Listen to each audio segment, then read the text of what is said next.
Hi everyone, welcome to Virtual History 360. I'm Mr. Wade, and today we're going to be talking about the French and Indian War. Now, I know what you're thinking. Mr. Wade, you're not wearing a suit. Well, you see, there was a conflict with my schedule today. I had to record this video, and I also had cross-country practice after school. So here I am, fresh from running with the kids, right? So let's get back to the 7 Years' War. The French and Indian War.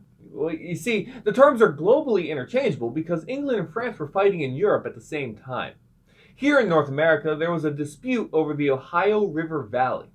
The English wanted to move into the territory to trade with the natives, but the French were already there. They already had forts to defend the area. But you know what? It's kind of stuffy here today. I've been outside. What do you say we hop in the jet and head out to location before the lesson this time?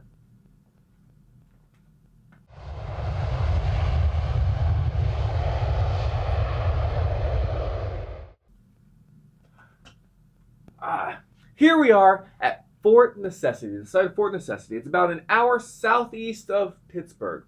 Okay? The commander for the British who had this fort built should be pretty familiar to you.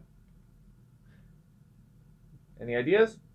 I'll tell you, it was the 21-year-old George Washington.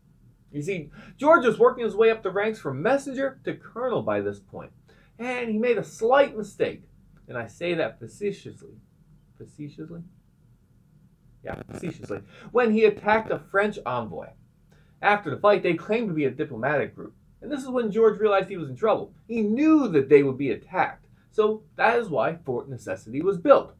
Remember, people in the past were not very imaginative with naming. But here's the problem. Take a look around. You can see behind me here. We're in a low-lying area surrounded by hills and trees. They should have found some high ground to defend. And also, the trees should have been cleared further away.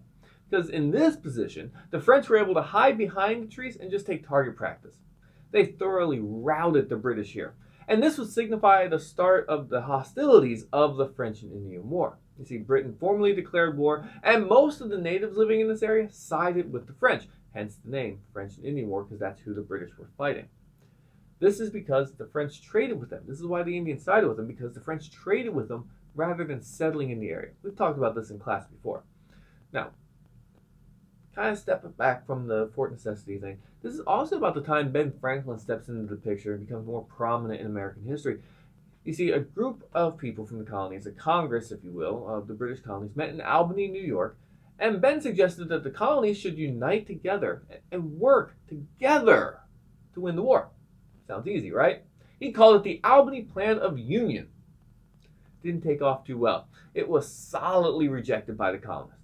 But hey, a little foreshadowing never hurt anyone, right? Now, so here we are at 1757, and Britain continues to send more and more troops to North America. This is essentially what allows them to win over the next few years. And when all is said and done, the Treaty of Paris of 1763 is signed, and Britain gains new territory. Okay? Not everyone was happy after this, because British soldiers still stayed in the Ohio River Valley. There was an Ottawa chief named Pontiac who led a rebellion that lasted almost a year before being put down. Now, for an interesting piece of trivia, what is the difference between a rebellion and a revolution? I'll give you a second to think. Time's up. Really, it's quite simple. It all depends on who wins. They both start as rebellions, but if the rebels win, it's called a revolution. Foreshadowing, just saying. All right, one more thing. The Proclamation of 1763. The king knew that he had to kind of keep the natives happy after Pontiac's rebellion, so he said that settlers were not allowed to settle west of the Appalachian Mountains. Well, what was the purpose of winning the war in the colonized?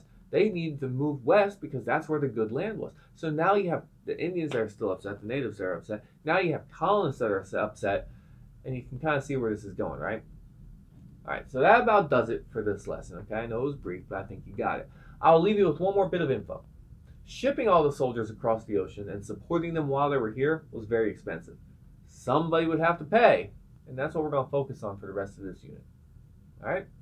Now, if you found this video interesting or informative, please subscribe to my YouTube channel for Virtual History 360. Thank you.